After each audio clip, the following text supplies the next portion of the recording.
හොඳයි ආදරණීය දුවේ පුතේ, you all are warmly welcome to Global Village English Academy.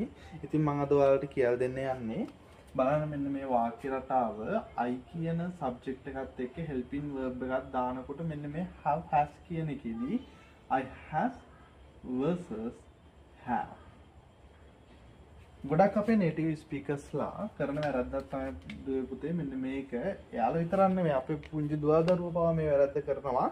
හැබැයි මේකෙන් පස්සේ වැරද්ද ඔයාලා හදා ගන්න ඕනේ. බලන්නකො මොකද්ද? මම දැන් උදාහරණ වාක්‍යයක් දීලා example sentence එකකින්ම පටන් ගන්නම්. I have a car just like this one. I have a car. Normally I have a car just like this one. ඔයාලට අවශ්‍ය නම් මේ කොටසක් දැන් ඔන්න භාවිතා කරනවා. I have a car just like this one. මට කායයක් තියෙනවා මේ වගේ කායයක් මටත් තියෙනවා. හරි. එහෙනම් දැන් මෙන්න මේකෙදි බලන්න අපි භාවිතා කරලා තියෙන helping verb එක I have, I has කියන දෙකම භාවිතා කරොත් ඒකේ අපි pronounce කරනකොට ඒක smoothly ඒ sentence එක යනවා. හැබැයි හොඳට මතක තියාගන්න ඕනේ මේ I කියන subject එකත් එක්ක මෙන්න මේ I කියන subject එකත් එක්ක එන තව යාළුවෝ 4 දෙනෙක් ඉන්නවා. මේකටම සම්බන්ධ වෙන තව කීප දෙනෙක් ඉන්නවා. බලන්නකෝ. I we you they. එහෙනම් දැන් බලන්න මෙතන 4ක් තියෙනව නේද? I we you they. හරි.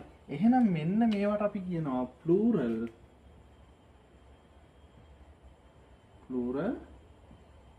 subjects. Plural subjects කියන්නේ හරි. ඔයාලා දුවේ පුතේ ඉස්කෝලවලදී මේ ඉගෙනගෙන තියෙනවා. ඔයාලගේ ටීචර්ස්ලා ඔයාලට කියලා දීලා තියෙනවා. I we you they. I කියන්නේ මම කියන මට කියන්නත් පුළුවන්. I කියනක ඔයාට කියන්නත් පුළුවන්. I කියනක අපි හැමෝටම පොදුවේ භාවිතා කරන්න පුළුවන් ප්‍රොනවුන්ස් එකකට තියෙනවා. එතකොට මේක plural subject එකක්. එතකොට වාක්‍යයක් මුලදී අපි භාවිතා කරන I we you they කියන ඒවා මෙන්න මේ කොටස අයිති වෙන්නේ plural subjects කියන එක යටතේ. ඒකට මම කියනක අපි හැමෝටම කියන දේ නිසා තමයි අපි ඒක plural subject එකක් යටතේ ගන්න.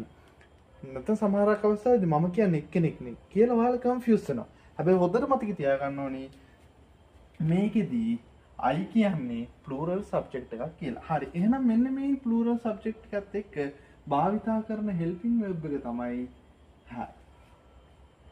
මොකද්ද? have.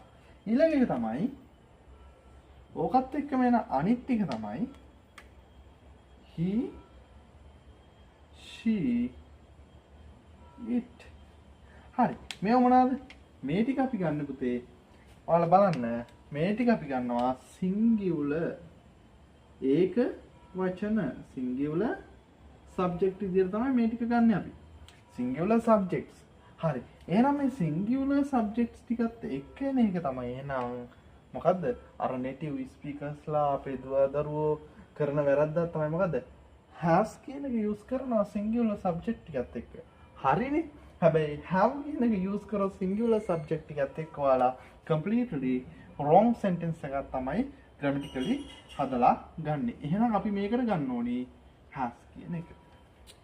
just say දැන් ඔයාලට කියන්න පුළුවන් I have a car. We have cars. You have a car or you have cars.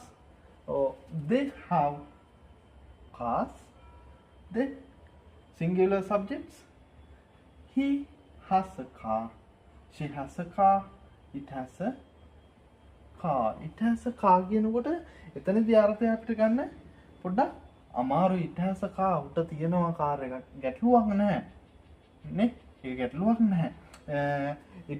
It has feathers. උට තියෙනවා පියාපත්. අන්න ඒ වගේ it has legs. අන්න ඒ වගේ අපිට කියන්න පුළුවන්. හැබැයි ඔන්න ආයේ මේ common mistake එක ගොඩක් native speakers ලා කරන common mistake එක අපේ පුංචි දුවා දරුවෝ විභාගයේදී කරන මෙන්න මේ mistake එක ආයෙ කරන්න එපා. ඔයාලා මෙන්න මේ ටික හොඳට තේරුම් අරගෙන grammatically correct sentence එකක් ලියලා හරි ලකුණක් ගන්න උත්සාහවත් වෙන්න ඕනි. එහෙනම් දුවේ පුතේ ඊළඟ වීඩියෝ එකෙන් හම්බෙමු. See you in the next video.